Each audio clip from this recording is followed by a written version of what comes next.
കോഴിക്കോടിന്റെ മലയോര മേഖലകളിൽ മഴ കനക്കുകയാണ്. വിലങ്ങാട് ഉരുട്ടിപ്പാലത്തെ പുഴയിൽ ജലനിരപ്പ് ഏറെ ഉയർന്നു. നരിപ്പാറ, കമ്മായി എന്നിവിടങ്ങളിൽ മലവെള്ളപ്പാച്ചിലുമുണ്ടായി. വിവരങ്ങളുമായി ദിസ്ന സുരേഷ് ചേരുന്നു. ദിസ്ന, കോഴിക്കോട് ജില്ലയിലും ശക്തമായ മഴ വലിയ നാശം വിതയ്ക്കുന്നു.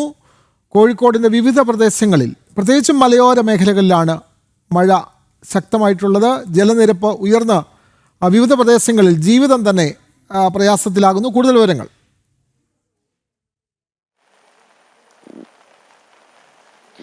വിനോദ്, കോഴിക്കോടിന്റെ മലയോര മേഖലകളിൽ അതിശക്തമായ മഴ തന്നെയാണ് പെയ്തുകൊണ്ടിരിക്കുന്നത്. ഉച്ചയ്ക്ക് ശേഷമാണ് മഴയുടെ തീവ്രത കൂടിയത് എന്ന് തന്നെ പറയാൻ സാധിക്കും. ഇതിൽ വിലങ്ങാട് ഉരുട്ടിയിൽ പുഴയിൽ വെള്ളം കയറിയ ഒരു അവസ്ഥയാണുള്ളത്. അതോടൊപ്പം തന്നെ ഈ നരിപ്പറ്റ, കമ്മായി എന്നിവിടങ്ങളിൽ മലവെള്ളപ്പാച്ചിൽ ഉണ്ടായി എന്നൊരു വിവരം നമുക്ക് നിലവിൽ ലഭ്യമായിട്ടുണ്ട്. എന്തായാലും കോഴിക്കോടിന്റെ മലയോര മേഖലകളിൽ മഴ കനത്തു പെയ്യുന്ന ഒരു സാഹചര്യമാണുള്ളത്. അതോടൊപ്പം തന്നെ കാരശ്ശേരി, മുക്കം തുടങ്ങിയ പ്രദേശങ്ങളിലൊക്കെ തന്നെയും വെള്ളക്കെട്ടുകൾ രൂപപ്പെട്ടിട്ടുണ്ട് എന്നൊരു വിവരവും നിലവിൽ നമുക്ക് ലഭ്യമായിട്ടുണ്ട്. കടൽ ക്ഷോഭമൊന്നും തന്നെ ഇതുവരെ റിപ്പോർട്ട് ചെയ്തിട്ടില്ല. പ്രധാനമായും പുതിയാപ്പ, വെള്ളയിൽ തുടങ്ങിയ തീരപ്രദേശങ്ങളിലാണ് ഏറ്റവും കൂടുതൽ ഇത്തരത്തിൽ ഈ മഴക്കാലം വലിയ ദുരിതം വിതയ്ക്കുന്നത്. പക്ഷെ അവിടെ ഒന്നും തന്നെ യാതൊരു തരത്തിലുള്ള പ്രശ്നങ്ങളും ഇതുവരെ റിപ്പോർട്ട് ചെയ്യപ്പെട്ടിട്ടില്ല.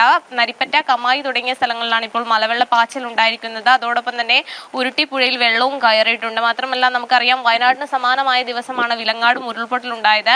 ഏതൊരു മഴക്കാലവും വിലങ്ങാട് ജനതയെ സംബന്ധിച്ചിടത്തോളം വലിയ ഭീതിയുടെ നിമിഷങ്ങളാണ്. എന്തായാലും ഈ വെള്ളം വലിയ രീതിയിൽ കയറിയാൽ ഈ വിലങ്ങാടില് ടൗൺ ഉൾപ്പെടെ വെള്ളത്തിനടിയിലാവാനുള്ള ഒരു സാധ്യതയുണ്ട്.